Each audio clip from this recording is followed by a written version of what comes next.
Boa tarde, boa noite, bom dia, enfim. Como combinado, estou mandando para vocês a primeira parte da nossa aula dessa semana, que a gente vai falar sobre a Ásia, os aspectos naturais. Então, a gente vai falar sobre clima, relevo, vegetação, hidrografia, enfim, a gente vai abordar os principais aspectos do continente. Antes da gente falar isso, eu preciso falar, obviamente, sobre as características gerais da Ásia, né? A Ásia é um continente bastante grande, né? O maior continente que a gente tem é a Ásia, são mais ou menos 44 milhões de quilômetros quadrados. Só para a gente ter noção, a América tem 42 milhões, que é o segundo maior. Enfim, e justamente por conta dessa grande extensão territorial, a gente vai ter paisagens das mais diversas, certo? A primeira imagem que a gente tem aqui, opa, deixa eu voltar. A primeira imagem que a gente tem aqui é uma imagem de uma paisagem árida, certo? Uma paisagem. Era para ser um certinho isso daqui, tá? É uma paisagem desértica, uma paisagem de clima muito seco, enfim, que a gente enxerga principalmente no interior da Ásia, efeito continentalidade. Lembra dos fatores climáticos? Né? A continentalidade é quando um continente, uma área do interior de um continente, na verdade, está longe do mar e fica muito seco. Temos áreas muito secas e também temos áreas muito úmidas, como é o caso do sul e sudeste da Ásia, que a gente tem o clima de monções. Vamos falar na próxima aula. O clima de monções basicamente é o clima mais úmido, mais chuvoso que a gente tem no planeta, certo? Temos regiões de grandes áreas de depressão, depressões absolutas, né? Áreas abaixo do nível do mar, áreas litorâneas, aí é o Mar Morto, ou é o Mar Mediterrâneo, se eu não me engano, tá? E do outro lado a gente tem o maior conjunto montanhoso do planeta, que é o Himalaia. A gente tem o Monte Everest, que acima da superfície acima do nível do mar, é o ponto mais alto da superfície terrestre, com 8.882 metros. É grande pra caramba. Enfim, a gente tem todas as paisagens possíveis e imagináveis dentro do continente asiático, tá? A Ásia também, né, por ser um continente muito grande, vai apresentar uma grande quantidade de países, certo? Aqui a gente tem a Ásia, né, ela se limita com a Europa nos Montes Urais, na porção oeste da Ásia, leste da Europa, e também, né, os pontos de, vamos dizer assim, limites entre a Europa e a Ásia estão aqui na porção mais sudoeste, que são o Mar Negro, o Mar Cáspio, certo? Que vão separar a Ásia e a Europa. Ao sul, a Ásia é banhada pelo Oceano Índico, ao norte a gente tem o Oceano Glacial Ártico, que não é um oceano, a gente vai ver isso lá no final do ano, tá? No leste nós temos o Oceano Pacífico, que também banha o sudeste. Outra coisa legal, né? A Ásia ela faz fronteira não só com a Europa, mas também faz fronteira com a África aqui no Egito. Inclusive tem uma pequena partezinha do Egito que está em território asiático. E a Ásia também faz fronteira com a Oceania nesta regiãozinha da Indonésia. Percebam que a Ásia tem uma massa continental muito grande, mas também apresenta uma grande quantidade de ilhas, certo? Então a gente pode dizer que o continente, as Maldivas, que delícia. O continente asiático apresenta uma grande quantidade de ilhas, além de uma grande quantidade de países. São 54 países na Ásia, então a gente tem muitos países, certo? O que é interessante dizer também é que a Ásia ela está cortada por todas as zonas climáticas. Nós temos áreas no clima polar, grande quantidade de regiões no clima temperado e também regiões de clima equatorial e tropical, certo? Então, a Ásia é um continente de grande diversidade de paisagens por conta da sua grande extensão territorial, por conta das suas características e diversidades climáticas. Ok? Sobre a Ásia, agora a gente precisa fazer o seguinte, né? Eu quero que vocês peguem a apostila de vocês aí nesse momento e travem nessa tela. O mapa de vocês da Ásia tem que estar igualzinho a este, porque para a gente estudar a Ásia, que é um continente muito grande, a gente vai precisar dividir o continente em regiões. Então nós temos nessa área que eu pintei na cor vermelha aqui, ó, acima dessa linha, o norte da Ásia, que é composto basicamente por uma grande planície, que é a planície da Sibéria, e planaltos mais gastos. Tá? Já vamos falar um pouquinho mais detalhado sobre eles. Nós temos também o leste da Ásia, que pega a península das Coreias, grande parte da China e o Japão.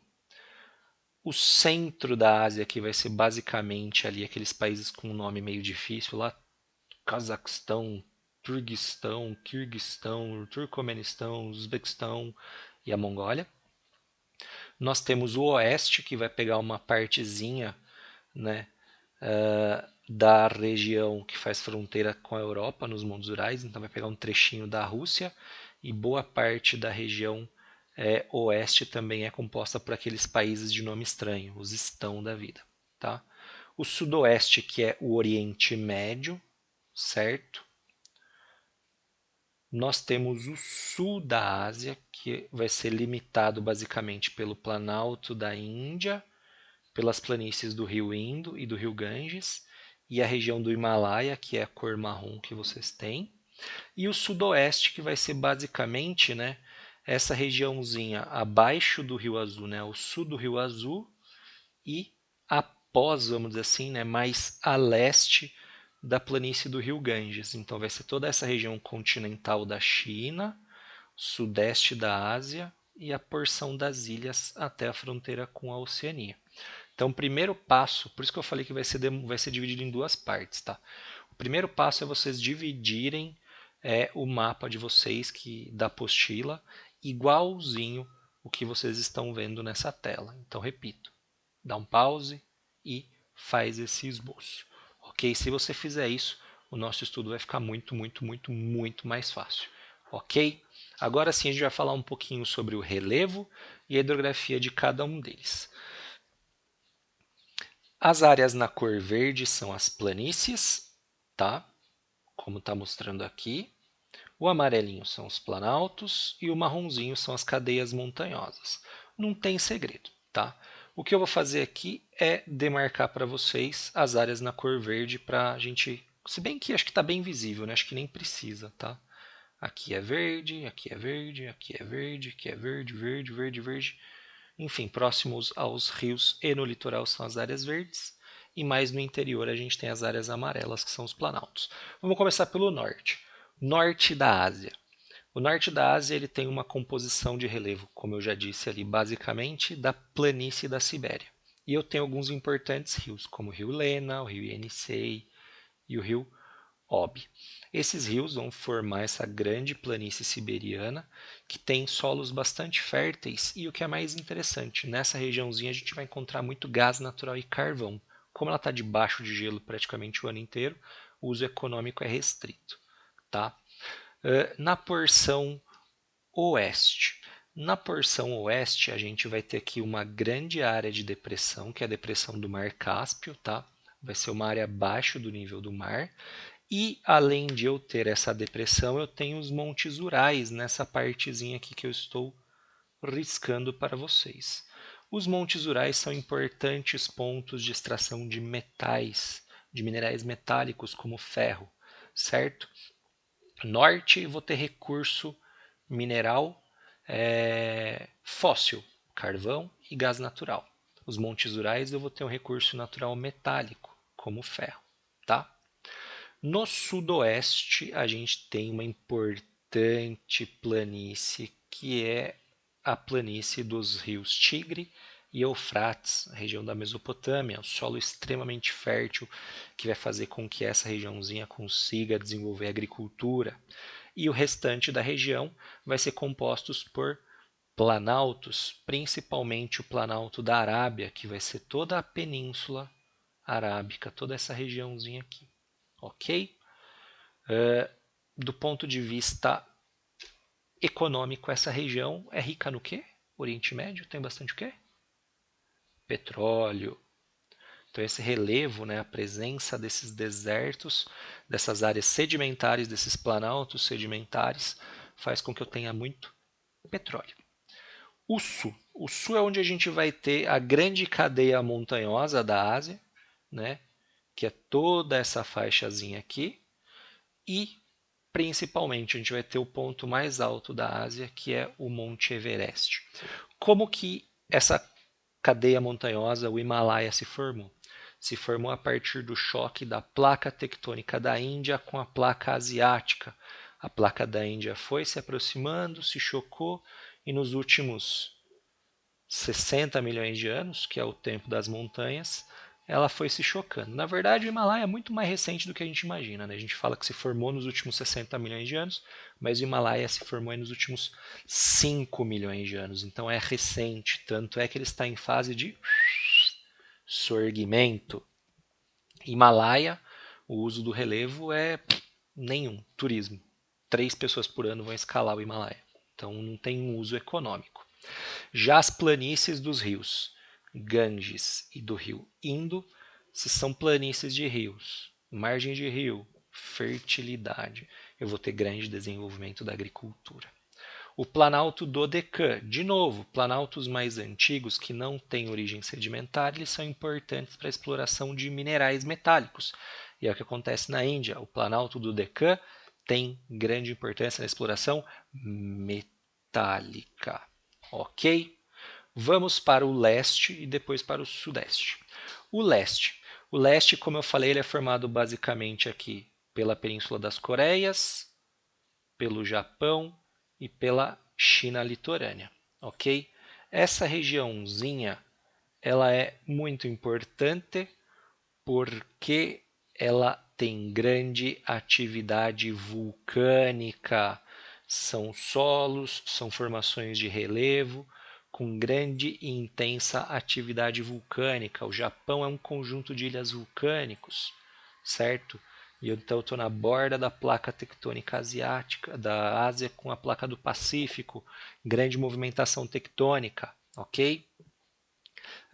É importante dizer que eu tenho uma área de planície muito importante, que é a planície do Rio Amarelo. Recebe o nome de Rio Amarelo porque o rio tem cor amarelada. Ó, que genial! Enfim, esse rio tem tom amarelo por causa dos sedimentos do solo das áreas ao redor. Todas essas áreas ao redor, elas estão levando sedimentos para o rio, um sedimento chamado LOES, L-O-E-S-S, LOES, que é um sedimento amarelo e de grande riqueza mineral. Se tem grande valor mineral, significa que o solo às margens do Rio Amarelo vai ser muito, muito, muito fértil. De novo, margem de rio, grande fertilidade, desenvolvimento da agricultura, muito bem. Nas outras áreas, né, que a gente tem o Planalto chinês aqui, principalmente nesta região, que a gente vai se aprofundar mais quando for estudar a China em si, que é a região da Manchúria, ela é muito rica em minerais metálicos, é muito rica em carvão, então tem grande exploração mineral no Planalto chinês, ok? E para finalizar, a gente tem o sudeste da Ásia. O sudeste da Ásia ele vai ser uma região de transiçãozinha, né, do Rio Azul, Yangtze-Kiang, com a região ali do Trópico de Câncer. Então a gente pode dizer de certa forma aqui que o limite é o Trópico de Câncer, tá? Então tudo ao sul do Trópico de Câncer e depois da planície do Ganges é o sudeste. De novo, o sudeste da Ásia ele tem a mesma característica do leste, né? Formações de ilhas vulcânicas, então eu vou ter solos férteis nas margens do rio Mekong, certo? Apesar de não estar marcado ali que é uma planície, anotem aí que a área do rio Mekong é uma importante planície, agricultura, certo? As outras regiõezinhas elas vão ser muito ricas em atividade vulcânica, né? Aí vai ser rica em solos também, né? Se eu tenho, para deixar mais claro, se eu tenho um solo de origem vulcânica, é um solo que também tem muita riqueza mineral, certo? Esse solo, quando se decompõe, ele vai formar um solo muito fértil. Então, essas regiõezinhas aqui, todas do sudeste da Ásia, que tem intensa atividade vulcânica, e também a área aqui do Japão, eles vão ter solos muito férteis que vão auxiliar a agricultura nessas áreas, ok? Nós temos nessa regiãozinha aqui do sudeste intensa atividade vulcânica, tanto é só vocês puxarem na memória aí que teve a erupção do vulcão Krakatoa, que fica na Indonésia. O vulcão Krakatoa entrou em erupção nesta regiãozinha aqui, ó, Sértio, na Indonésia, enfim.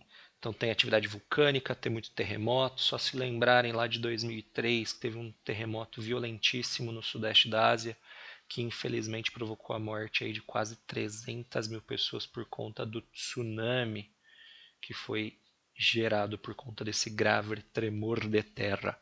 Certo? Então, basicamente, hoje era isso. Falar um pouquinho sobre o relevo, certo? Sobre o uso desse tipo de relevo e, principalmente, a gente entender que esses rios que a gente falou na Ásia, eles são extremamente importantes para a agricultura, certo? Solos muito férteis. Não é à toa que foi justamente nas margens desses rios que as primeiras civilizações surgiram. Tigre, Eufrates, Indo, Ganges, Amarelo e Azul. Certo?